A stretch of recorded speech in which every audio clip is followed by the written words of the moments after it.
Hello friends, வணக்கம். ரொம்ப நாள் ஆச்சு உங்களோட பேசி. எல்லோரும் எப்படி இருக்கீங்க? நாங்களும் ரொம்ப நல்லா இருக்கேங்க. நாளைக்கு வெள்ளிக்கிழமை, தை வெள்ளி, 2வது வெள்ளி இல்லையா?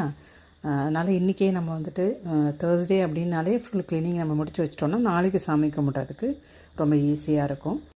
அதோடு இல்லாமல் ஒவ்வொரு வியாழக்கிழமையும் நான் குபேரர் பூஜை செய்கிறது எல்லாருக்குமே தெரியும்.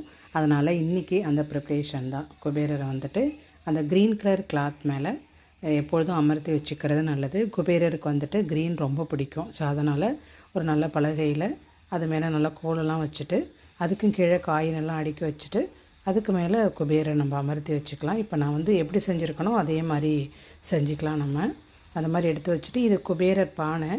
அந்த பானையில் நான் முன்னாடி அந்த லாஸ்ட்டு பானையில் உப்புலாம் போட்டு வச்சுருந்தேன்னா அது பார்த்திங்க அப்படின்னா ஒரு மாதிரி அரிச்சிட்டுது. ஸோ அதனால் எல்லாத்துலேயுமே காயினே போட்டு வச்சிடலாம் அப்படின்னு சொல்லிட்டு காயின் போட்டுட்டேன். அதை பார்த்தாலே உங்களுக்கு தெரியும். இதை நம்ம கீழே வச்சு அந்த கிளாத் மேலே குபேரருக்கு பக்கத்தில் தான் அதை வச்சுருப்பேன்.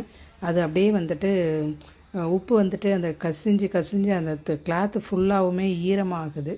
ஸோ அதனால் எல்லாத்துலேயுமே காயின் வச்சுக்கலாம் அப்படின்ட்டு வச்சுட்டேன். முன்னாடி காயின், உப்பு ப்ளஸ் பச்சரிசி வச்சுருந்தேன். பச்சரிசியுமே ஒரு 1 வீக்காக ஆனாலுமே வண்டு வர ஆரம்பிச்சிருது.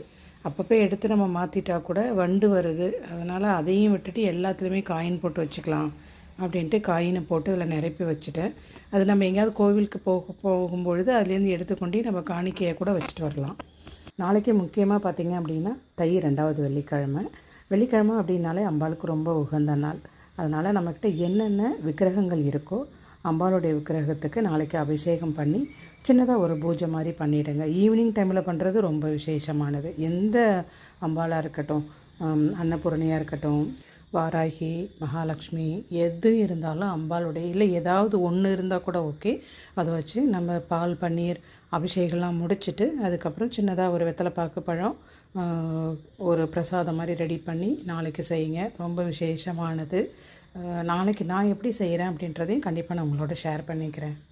வியாழக்கிழமை செய்கிறது ரொம்ப விசேஷமானது குபேரர் பூஜை. அதை விட்டுட்டோம்னா வெள்ளிக்கிழமை அன்றைக்கி மகாலட்சுமி ஃபோட்டோ வச்சு நம்ம அன்றைக்குமே குபேரர் பூஜை செய்யலாம். அதுவுமே ரொம்ப விசேஷமான நாள் தான். இதையும் தவிர விட்டுட்டோம் அப்படின்னா மாதத்தில் ஒரு நாளாவது பௌர்ணமி நாட்களில் செய்கிறது ரொம்ப நல்லது. முடிஞ்ச வரைக்கும் செய்யுங்க. நான் இது அடிக்கடி சொல்லிக்கிட்டே இருப்பேன் எப்பொழுதுமே. ஏன்னா இது எப்பொழுதுமே ஒரு செயலை செஞ்சு பார்த்தா தான் அதனுடைய பலன் நமக்கு கிடைக்கும். அதனால் கண்டிப்பாக குபேரர் பூஜை செய்யுங்க. ரொம்ப சிம்பிள் தான். அந்த கோலம், பலகை, சாமி ஃபோட்டோ இது இருந்தாலே போதும். நம்ம 108 குபேரர் போற்றி சொல்லி, மகாலட்சுமி போற்றி சொல்லி நம்ம பூஜையை முடிச்சிக்கலாம். ரொம்ப ரொம்ப சிம்பிளாக